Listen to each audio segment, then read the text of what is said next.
그 창원지검이 명태균 게이트 중간 수사 결과 어제 발표를 했습니다. 이제 중앙지검으로 해당 사건 이송을 하기로 했고요.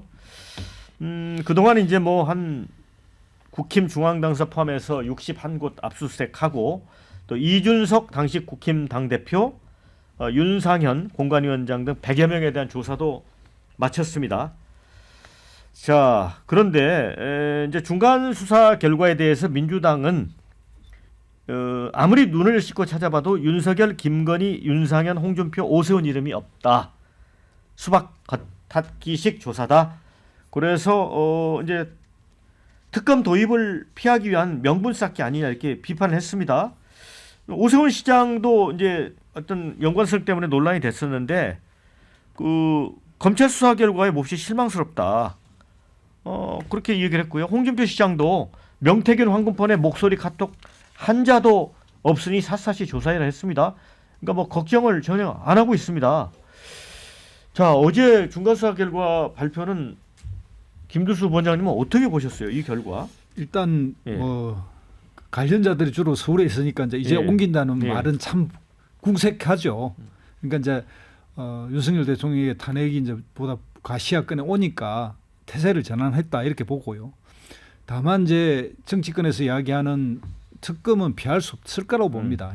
그리고 특검을 해야죠. 지금 뭐 계속 거부권을 권한 대행이 행사하고 있어서 지금 내란 특검도 지금 안 되고 있는 상황이니까 이 문제는 약간 정치적 입장에 따라 달라질 수도 있고 그런 측면에서 특검도 현실화될 것 같기도 하고요. 그런데 이 내용에서 이제 명태균 본인도 적극 특검을 해달라.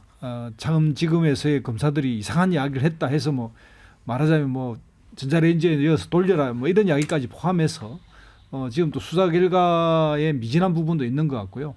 이제 그런 부분이 이제 특검을 통해서 밝혀졌으면 좋겠고요. 또 이 사안에서 정치인, 특히 이제 국민의힘에 있어서의 대선 후보들이 일부 관련이 있는데 이 문제는 제가 이제 개혁신당 이준석 대표와 비교해 보면 이 사안의 처음부터 명태균 씨의 위치, 즉 윤석열의 메신저로서의 자기 위치를 했고 거기 한 번도 뭐 여론조사를 요청하거나 받은 적도 없고 그 사람의 정치적 위치는 인정하고 이야기한 사람과 명태균과의 이 기본 관계조차도 부정했던 사람들의 차이라고 봅니다.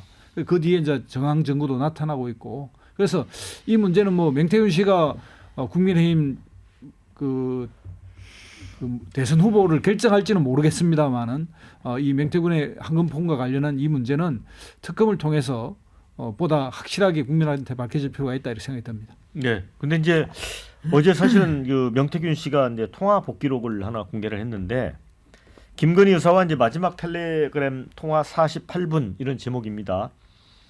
그 총선을 2개월 앞두고 김 여사가 명태균 씨에게 창원시 의창구에 출마한 김상민 검사가 조국 수사 때 고생 많았다. 국회의원 되게 도와달라 요청했다는 그 내용입니다.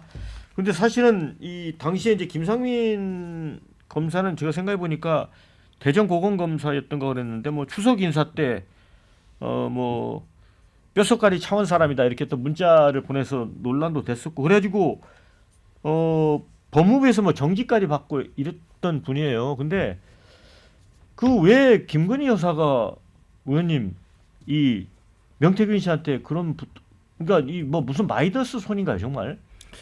뭐 어쨌든 그 뭐 지역구가 의창구니까 경남 그러니까 충분히 명태균 씨가 뭐 서울까지 와서 자기 실력을 발휘하는 마당에 뭐 기본 자기 소위 뭐 일본 말로 나와바리에서는 누워서 떡 먹기 아닌가. 수많은 뭐 구청장 후보 경선에 이렇게 실력을 발휘한 사람이면 그리고 또 뭐 그런 여러 가지 경험 또 뭐 실력이 있는 것 같아요. 그리고 또 언론을 갖고 있어서 조사를 해서 그 조작된 사실 뭐 그게 어쨌든 오퍼레이션 데피니션에 의한 조작에 의하여 뭐 조작 정의죠. 그거는 뭐 사회과학적 방법론 측면에서 우리 지역에는 김상민이가 뭐 누구보다 김종량이보다 그때 보니까 국민의힘의 4인 경선이었던 것 같아요. 초기에 뭐 다 경선했는지 모르겠습니다만은 후보가 예비 후보가 뭐 4명 중에서는 그래도 뭐 김상민이 가면 낫더라 이런 조사를 해서 언론에 올리면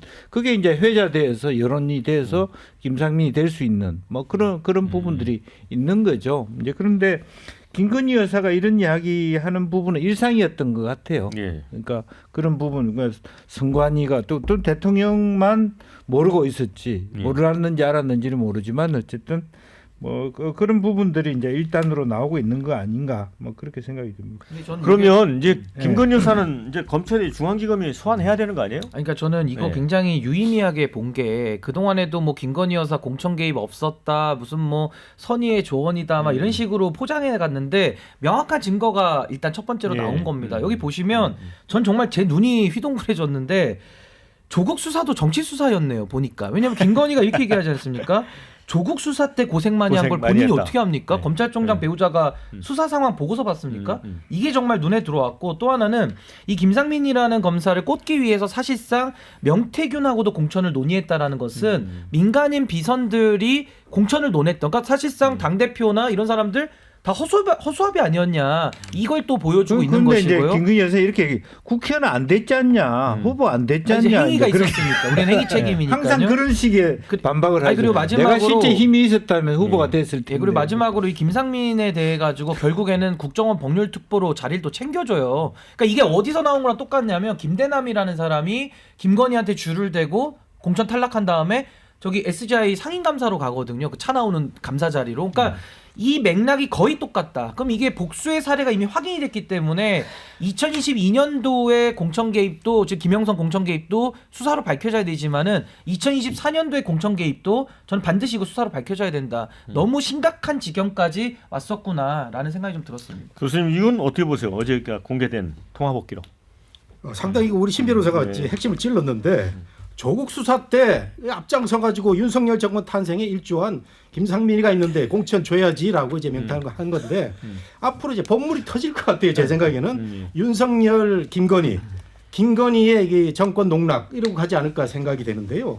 이게 박근혜 대통령이 공천 개입조차 하지 않은 것을 윤석열 한동훈 검사가 밀어붙여 가지고 그 징역을 살게 했는데 그 이 윤석열 김건희 부부의 공천 개입 또는 국정 농란 정리되지 않은 역사가 계속 반복되는 이런 상황인 것 네. 같습니다. 자 이제 마무리해야 될 것 같은데요. 댓글에 이런 게 있습니다. 김건희 공천 개입 이젠 빼박이라 구속은 당연하겠다 이런 의견. 김상민 공천도 안 됐는데 그 한마디로 무슨 구속까지 이런 의견도 있습니다.